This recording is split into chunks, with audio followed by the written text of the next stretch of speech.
Hello, we are Adventuresome Reviews. And today we are reviewing Tales from the Circle by Rise. Some said nonsense about the rise of the Sorcery King by Noor Al Shanti, an author we have reviewed before for the book Children of the Dead City. This is a bit of a sequel prequel. It's a compilation of short stories set in the world from the Children of the Dead City, expanding upon it, visiting different cultures. And even though it says Tales from the Rise of the Sorcerer King, only a few of them, he doesn't feature in any of them. He's not really the villain of the story. But, wait, time out! We're getting a little bit ahead of ourselves. We have to read this incredibly long-ass synopsis over here. Ready? Shunned by the people of the High Kingdoms, the wanderers seek refuge in the ships on the open sea. When an officer tries to prevent her family from reaching the awaiting ship, Saren makes the impulsive decision to jump into the water and swim there, unknowingly thrusting herself and the rest of the wanderers into a world of sorcery and adventure. Short and sweet. That is just the first of the stories. Well, the timeline's a little bit wonky. There is no real timeline. It bounces around left and right a lot. Because it's a collection of short stories.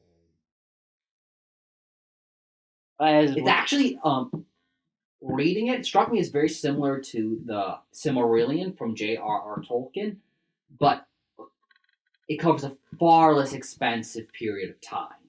Rather than millennia, it deals with and it's not linear. I didn't think so at first, but I might be able. I think it is. It's hard to say because the books don't have ironed out timeline for the most time. There may have been dates, but who pays attention to dates? Okay, so there's a 50% chance time is squiggly, and there's a 50% chance time is not squiggly. It can also be curvy. Actually, so first dealing with the writing, I feel this is a step up. It varies a little bit in between the stories, but for the Wanderer story, particularly, I felt was actually really good. Very emotive, very energetic. It flowed well. Yes. A lot of the potential I saw in Children of the Dead Cities has been realized. The author still needs to make one or two steps forward, but all in all, it's heading in a really nice direction. I've actually read one of the short stories, specifically The Wanderer, before this, and even at the second time, reading was really enjoyable. But there are multiple short stories. There's 3 main ones and then a collection of smaller ones. The main ones are probably the ones best to focus on because some of the smaller short stories are literally like a page long and mostly just, this happened. The book is a little bit weird because reading it, not having read the synopsis, it almost felt like the book was detailing the rise of the Sorcerer King, but nothing in the Sorcerer King never does anything in the book. The only things that the books and the characters in the book deals with are the backlash from what the Sorcerer King does. The Sorcerer King is kicking up dirt in the west side of the world, and this kind of stirs an ancient evil in the east side of the world. And I did find the world rather hard to grasp. That's not quite the word I want. It's just the world has a lot of regions that are referred to specifically by their names. And there's a brief indication of how they're connected, but I was still often left confused by what was where, because you had the high kingdoms, and then you had the low kingdoms, and then you had the mountain kingdoms, and then you had the circle, which has like a bunch of other kingdoms, and so it was just a long list of quote unquote the kingdoms when there was barely any effort made to really locate them for the reader to grasp. I'm not entirely sure that qualifies as a justifiable complaint because most fantasy novels have expansive worlds, and they rarely say the main heroes traveled due east for 7 days to reach this new I would kingdom. agree, but there was so much travel in between the kingdoms. Right, so Characters are constantly going in and out of them, and it just left me feeling very not confused, though kind of confused. More than normally would, because in most fantasy you stick in one kingdom or one general area. Or you go on a travel, but it's not made a huge effort. right, so the problem is not any different than what you would find in many fantasy books. It's the knowledge of it is acerbated by the fact that the author jumps around without any form of travel or the characters don't do any travel, which just highlights the fact that you don't really know where any lands are. Most of the worlds we know where the lands are worlds that have very detailed and very enjoyable maps that have been around for a little while, like Alagacia, Middle Earth, and those such books. Yeah, because I couldn't even really point. And some of it is just that the kingdoms were always referred to as the high kingdoms or the low kingdoms, or as the mountain kingdoms, and whereas in other books they have individual names, and so the names for these various regions kind of just merged, and without ever really being confused, just kind of got like they all sound the same. It was a little hard to distinguish between kingdoms. That being said, particularly for like the first two significant stories, really good world building for characters and cultures. Really enjoyable, just taking to 1,000 word step through this different culture. Yeah, that was enjoyable. The book is largely about the Wanderers, but rather that it is slightly detrimented by the fact that it's telling a story, a single story, but it's not dealing with repeated characters. So it's kind of telling the story of how the fall of this one kingdom and how the refugees then kind of ran away into the world. It got rejected and then fled to the sea, becoming the Wanderers. But like I said, there's no consistent characters. No progression of events where you could see where you left off in the previous one until well into the next story. Which is probably the greatest qualm I have with the story. That being said, it's minor qualm and it's still enjoyable. Yeah. For the final story, or like the significant story, where it was actually dealing more with the travelers, also, there's a class of people called the Wanderers, and there's a class of people called the Travelers, and that is kind of sort of what you would imagine difficulties would arise from. Especially since the Travelers actually have a bit of a mythos behind them, and I really like the Travelers concept. It's it is I even have the word concept. It's a concept I really enjoy, but doesn't get a whole lot of of information put into for Children of the Dead City. But the Travelers are wanderers that go around and try to peacefully help people. They're huge.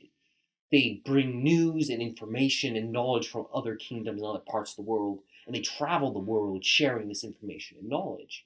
And through their wisdom and their laws, and many of them also have abilities, and they come from special races. So as a result, the travelers themselves, both in the book and in the reader's mind, acquire a semi-mystical aspect that's quite enjoyable. And you don't really get to see too many of their deeds, but you have one story that really explores them, or it's a couple stories. They're fairly pervasive throughout the book, but you only have one story where you really get to see them do something. And while they don't initially seem to be that grand and powerful changes of the world, by the end of the story, it feels like, yes, when the travelers do something, because the travelers kind of agree to put a ban on this world, on a particular kingdom, after which the travelers don't go there. And furthermore, other nations who trade with this kingdom, the travelers won't go there, and so this blackballing of this kingdom becomes a major political event because the travelers are powerful, not like dictator or they're powerful in the world, and they can affect change in a big way. And they do throughout the course of the book by just information sharing and exposing of tyrannies and cruelties. On their story, though, that's like the third. That is the third significant short story in the book. That's the one where the prose kind of fell off for me, and the timeline itself jumps around a lot, not necessarily back and forth, but jumps forward in large groups, and it's held together by rough exposition. And it kind of there was a time where I was like, is this the same story we just finished, or is this a new one, even though it has the same characters? So it was a little hard to follow the track of that story. And that would occasionally happen in the writing as well. The author would take minor jumps in prose and expect you to not necessarily expect you to, but kind of leave you to fill in the gaps ever so slightly. And it was just occasionally hard to do so without, because one of the strengths is that the author doesn't resort to a huge amount of exposition in the book.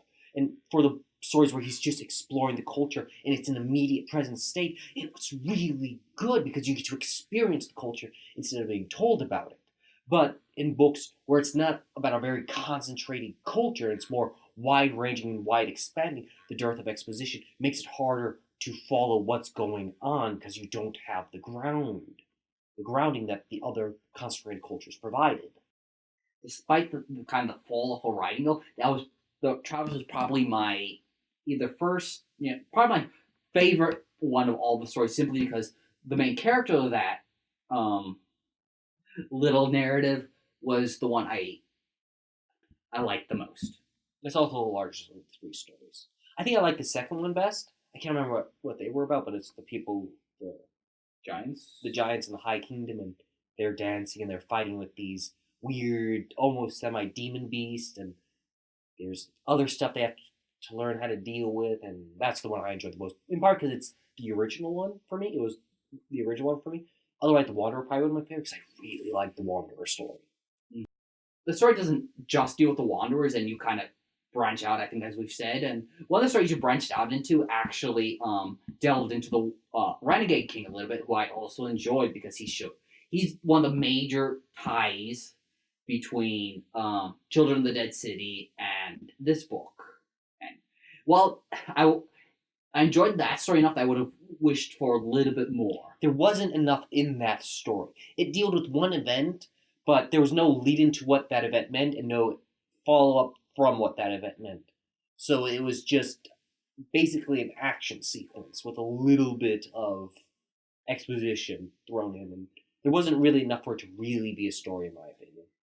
Which is vaguely dissatisfying because in Children of the Dead City, he has a little bit of mojo, even. Right, he's the Renegade King who's like, okay, so in Children of the Dead City, the mad sorcerer king, great evil of the world, takes over this poor mountain kingdom, and they're like, oh no, and none of everybody else wants to go anywhere near this place because they've been bloodied from the sorcerer king before, so nobody wants anything to do with this war. The Renegade King comes up and says, hi, you need help? Which is just like a totally ballin' move to do. And then he gets a little bit of information in this story. He gets on a little adventure, and then progresses to the next story, which is a crying tragedy. I don't think any other like really significant stories, though. It's not a long book. No, it could have been a little maybe bit like longer. 50,000 words. It could have been longer, but again, just compilation of short stories with 3 significant-ish stories and a bunch of really small ones. Mm-hmm. Like the small ones I could have almost done without. Yeah, they almost helped confuse them more because it wasn't... You jumped around again, but then you just immediately jumped off them again, so... Yeah. Any other thoughts? Not that I know of. I don't think I have anything else either. So, do you wish to review this book, or shall we leave it an esoteric mystery? I don't think it'd be wise to leave it an esoteric mystery, so I shall give it about Yeah. 3 stars. Maybe 3.5 if I'm feeling generous on any particular day. I like the other 2 stories enough that I would probably have tossed it a 4, maybe 3.5. No, it's not a 4. It Okay, so the reason I'm not giving it a 4, though it's much better written than Children of the City, is the only reason I enjoyed the story as much as I did is because I read Children of the Dead City. Without that initial story, it would have just felt like it would just a bunch of random stories that I would have been even more lost than I already was. I was pretty lost, and I enjoyed it without having that. I didn't connect, I vaguely connected the Renegade King, but not hugely, and then the Sorcerer King, again, didn't feature hugely, so the book, in my opinion, does stand on its own without having the necessity for having read Children of the Dead City. There's not enough of a bridge between them. I agree, but at the same time, I enjoyed the book more because I read Children of the Dead City, and the book started expanding. So you hear from her. He likes the book more, so he's taking a star away from it because he liked it more. Hey, I go my own ways.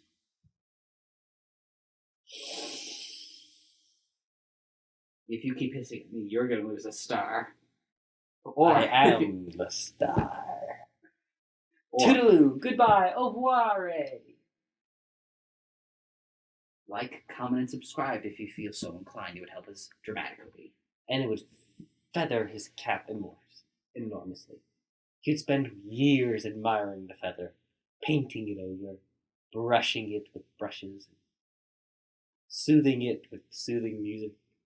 I have a much better collection than a single feather, thank you very much. You do it for every feather. I don't have a feather yet, so that's fine. Toodaloo, goodbye. Fare thee well, all the future friends.